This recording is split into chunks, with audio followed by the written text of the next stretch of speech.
हैं वैदिक संस्कृति के अध्येता डॉक्टर अरुण कुमार जायसवाल जी। नमस्कार। नमस्कार। श्रीमद् भगवद गीता के 12वें अध्याय का 9वां श्लोक। अथ चित्तं समाधातुं न शक्नोषि मयि स्थिरम् अभ्यास योगेन ततो मामिच्छाप्तुं धनंजय। यदि तू मन को मुझ में अचल स्थापन करने के लिए समर्थ नहीं है तो हे अर्जुन, अभ्यास रूप योग के द्वारा मुझको प्राप्त होने के लिए इच्छा कर। एक सवाल है कि जो व्यक्ति भगवान में मन लगाने में समर्थ नहीं है वह क्या करे, कैसे आगे बढ़े। हमारा भी एक प्रश्न है कि अभ्यास योग का अर्थ क्या है, इस अभ्यास योग की बाधाएं क्या है, इन्हें कैसे दूर किया जा सकता है। भगवान कहते हैं, हे धनंजय, हे अर्जुन, यदि तुम स्थिरतापूर्वक अपना मन मुझ में केंद्रित नहीं कर पाते हो तो अभ्यास योग के द्वारा मुझ तक आने का प्रयास करो। भगवान के नाम और गुणों का श्रवण, कीर्तन, मनन तथा श्वास के द्वारा जप और भगवत प्राप्ति विषयक शास्त्रों का पठन पाठन इत्यादि चेष्टा ही अभ्यास योग कहलाता है। बहुत सी बातें तो कठिन हैं, पर जब जब हम उसका अभ्यास करते हैं तो वह सत्य हो जाती है।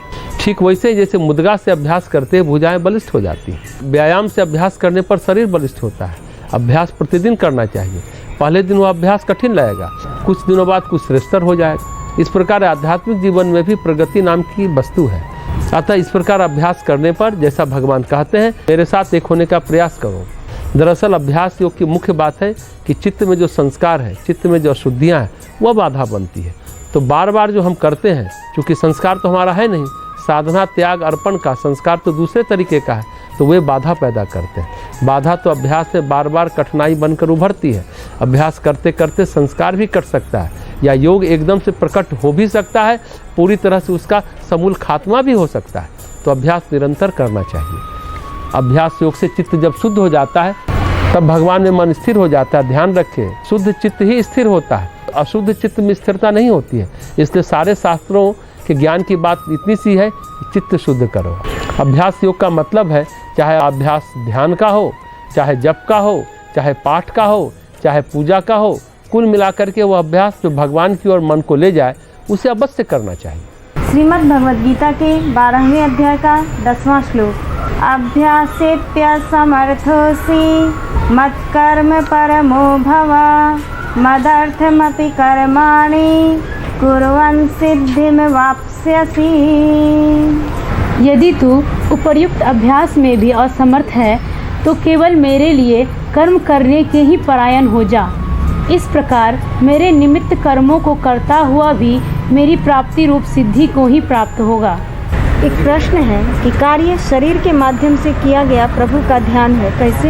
हमारा भी एक प्रश्न है कि समर्पण के माध्यम से सब कुछ कैसे प्राप्त किया जा सकता है। भगवान ने पहले के श्लोक में कहा अभ्यास करो, फिर कहते हैं अगर इसमें असमर्थ हो तो भगवत प्राप्ति कैसे होगी। इसका उपाय यह श्लोक बताता है। यदि अभ्यास करने में असमर्थ हो तो सारे कर्म मेरे लिए करने का दृढ़ संकल्प करो।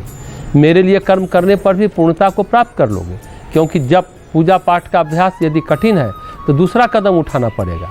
भगवान कहते हैं सारे कर्म मेरे प्रति समर्पण भाव से करो, ईश्वर के प्रति समर्पण भाव से। तो जो भी कार्य करेंगे वो भगवान के लिए करेंगे। एक भक्त इसी प्रकार अपना कार्य करता है, क्योंकि वह स्त्री या पुरुष भगवान को पाना चाहता है। आध्यात्मिक अभ्यास के द्वारा प्रभु से एक होना चाहता है। अपने कर्म के माध्यम से ईश्वर की पूजा करना बहुत सुंदर उपाय है। स्पेन के कैथोलिक रहस्यवादी हुए जिन्होंने कहा कि कार्य शरीर के माध्यम से किया गया प्रभु का ध्यान है। और यही बात पांडिचेरी में अरविंद आश्रम में श्री मां ने कहा कि कर्म शरीर के द्वारा की जाने वाली ईश्वर की प्रार्थना है। ये बहुत सुंदर अभिव्यक्ति है। यह मन के द्वारा किया गया ध्यान एक प्रकार का ध्यान है, पर शरीर के माध्यम से ध्यान कर्म के द्वारा होता है।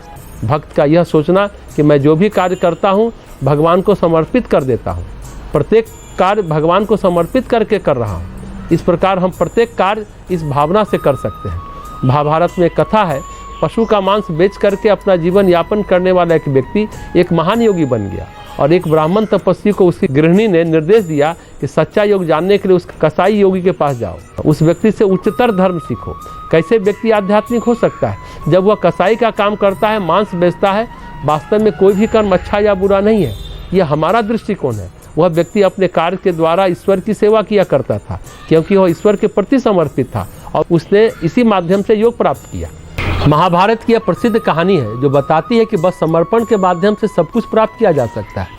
गीता प्रेस के हनुमान प्रसाद पोद्दार जी ने भी यह बात एक कविता में कही। जब भगवान कहते हैं सब कर्म मेरे परायण होकर करो, उसी भाव में यह प्रार्थना है जिसे सभी लोग सवेरे सवेरे पढ़ा करते हैं। कर प्रणाम तेरे चरणों में, लगता हूँ अब तेरे काज, पालन करने की आज्ञा सौ मैं नियुक्त होता हूँ आज। अंतर में स्थित होकर मेरी बागडोर पकड़े रहना, नित्य निरंकुश चंचल मन को सावधान करते रहना।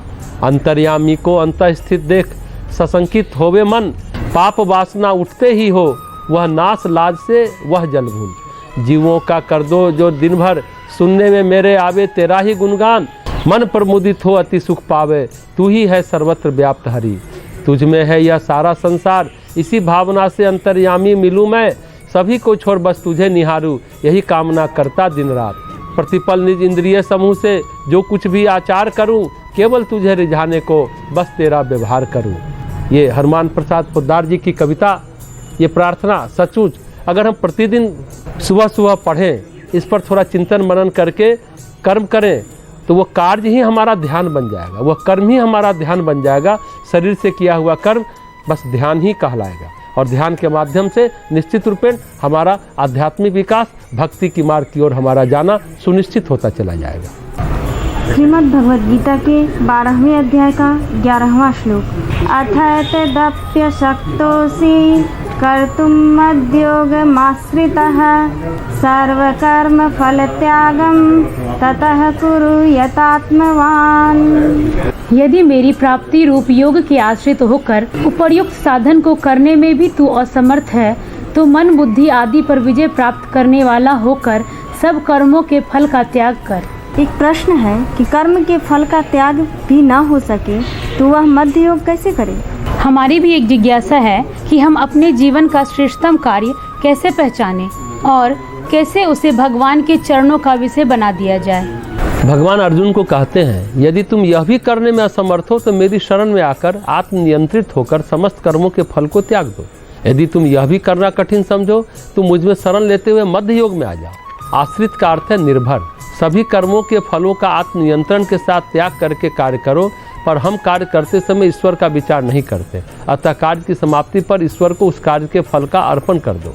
कार्य के समय हे प्रभु आपको याद नहीं कर पाए, लेकिन कार्य की समाप्ति पर कार्य के सभी फल आपको अर्पित करता हूँ।